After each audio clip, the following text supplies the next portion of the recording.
Hey guys, Christina Poncher here, and you're watching True School Sports. Well, it's personal between me and you, and I'm going to do you some serious harm, you big stiff idiot. The untouchable True School Sports Empire proudly presents something the boxing game's been missing. Hey, what's going on? It's your boy BT, and I came here to talk some boxing with the thousands of True School Sports subscribers. Now, wanted to give my thoughts on what we saw ringside this past weekend at the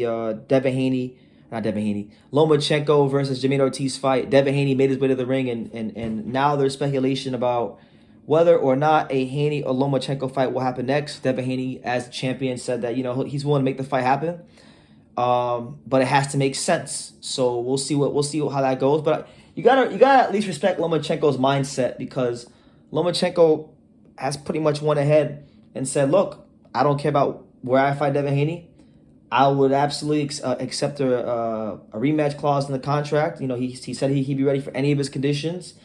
And he said that, Devin's the undisputed champion. He's the guy. He's the king with the crown. So I gotta concede to his demands. I need this moment more than he does. So I think Lomachenko is more than willing, ready, and able to make the fight. Now we'll see what happens when the negotiation starts. And Egis Klimas goes, his manager, Egis Klimas, prominent manager in boxing, goes to negotiate on his behalf. We'll see if what his representation does for him in the negotiations. But as far as the actual fight itself, if they do fight, I hate to be the bearer of bad news to anybody who likes Lomachenko, but I'm no Devin Haney fanboy. There's no doubt about that. I'm not a Devin Haney fanboy by any stretch, but not only is Lomachenko losing that fight, he's going to lose in convincing fashion. He's losing a 117-111. He's going to lose by a wide points decision. Why do you say that? Well, it's just I feel like, look, Teofimo Lopez beat Lomachenko. He kind of gave everybody the blueprint to beat him. Jermaine Ortiz gave people a little bit more of a blueprint to beat him as well. And you look at Devin Haney, much longer than Lomachenko. Got one of the best jabs in boxing. Does he have the athleticism or the footwork of a Jermaine Ortiz? I don't think so. But what he lacks in athleticism and foot movement and things like that, he'll make up for it with his ability to disguise the jab, probe, make Lomachenko freeze up, neutralize him, make the punch output lower. We've seen it before from guys who don't have the jab that Haney has. I like Teofimo more. I like Haney, but Devin Haney has a better jab than Teofimo Lopez. And we saw Teofimo Lopez go out there and just neutralize Lomachenko's punch output. Lomachenko took about 7.5 to 8 rounds to get that little sidestep and angle changes on Lopez and to get his momentum going. And with Jermaine Ortiz, it took Lomachenko about 5.5 rounds to get any sort of momentum going, in my opinion. So with that being said, I don't like this fight anymore because I never really cared for the fight, if I'm being honest with you. It was never really a matchup that did much for me as a boxing fan, but it is a significant match in the lightweight division, so I do have to talk about it. I think now if it happens, two things are going to happen. When Devin Haney beats Lomachenko, two things are going to happen. Number one, when he beats Lomachenko, Devin will not get the credit because people will say Lomachenko was old and he was inactive and the war and that's one part of that's one part of the equation. And then the other part of the equation is going to be when Lomachenko loses Devin Haney by a 117-111 type of decision. I don't think it's going to be exciting. I don't think Devin Haney's going to do it in like an exciting fashion. So then people are going to say Devin Haney's boring, he sucks, and he still won't get his credit. So I feel like at this juncture in time, it's a waste of time for Devin Haney. It really is. I really think it's a waste of time for Devin Haney. I feel like Devin I think he can still make the weight, but he's going to have to suck down to the weight and kill himself. So, then if he loses, then you're going to have his fans here on YouTube saying that Devin was wagering. I'm not one for that. We started off this year by saying that 2022 was the year of no excuses and no dishonor here on True School Sports, but it's been a lot of excuses and a lot of dishonor in boxing.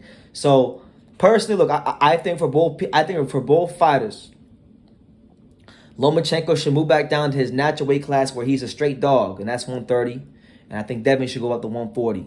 You know, and both those guys can go and make great fights. Lomachenko can go down to 130 and fight tons of guys. You know, a lot of good fights that for him down there.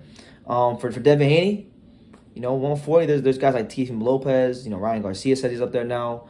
Josh Taylor in the top ranked stable. There's so many great fights for Devin Haney, and he won't be weight drained. So it just eliminates excuses for both fighters, and both fighters can be in fights in weight classes that are more advantageous for them. But Lomachenko is not going to beat Devin Haney. He barely beat Jermaine Ortiz. I don't even think he beat Jermaine Ortiz, if I'm being honest. I thought Jermaine Ortiz won a close fight. But they weren't going to give it to him because it was politics as usual in boxing. So I just genuinely feel like, you know, Lomachenko's had a remarkable career. Like, damn near 90% of his fights have been world championship fights. He's scaled weight classes. He's beaten some really good fighters like Nicholas Walters and Gary Russell Jr. And he's done it in sensational fashion. But it's clear to me and anybody who can be objective and not be a fanboy of either fighter that Lomachenko's best days are behind him, and they have been for a couple of fights now. Jermaine Ortiz was the first guy Lomachenko fought that hadn't already gotten beat up by Teofimo Lopez or beat by Teofimo Lopez, because ever since Lopez, he fought Nakatani, he fought Comey, guys that Lopez already beat. And people got gassed off those wins. But then he finally fought a younger, fresher fighter, you know, taller man. Albeit, you know, I didn't think Jermaine Ortiz was a cherry pick like most people. I thought Jermaine Ortiz was a good fighter in a legitimate test, because I had been following Jermaine Ortiz since his fight with Suleiman Sagawa back in 2020 on the Mike Tyson-Roy Jones undercard.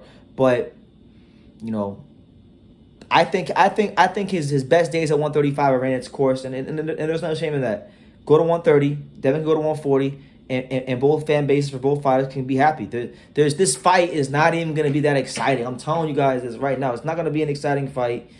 Devin is going to win, and you guys aren't going to give him his credit. So I would just rather both fighters move up to the weight class that they're better fighting in. Save me the frustration of having to talk about this shit. And let's just carry on. But if they want to make the fight, I'm sure a lot of fans will want to see it. It'll be a great fight for boxing.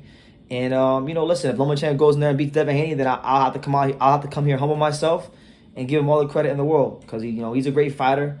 I'm not the biggest fan of him. I think over the last few years he's become a bit criminally overrated.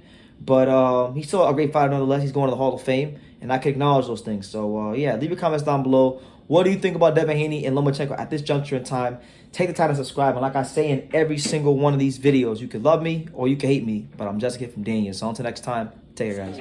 Thank you for watching True School Sports. No, follow this kid. Oh. You know, he's a true, he's a young, true, passionate person who follows boxing. He wakes up thinking about boxing, and he goes to sleep thinking about boxing. This is true. This is true. Good kid, good man, and looking forward to seeing him everywhere in the boxing world. Hey man, if you ain't subscribed to True School Sports, you fucking up, man. Make sure you subscribe, bro. Fucking up big time. Make sure, man.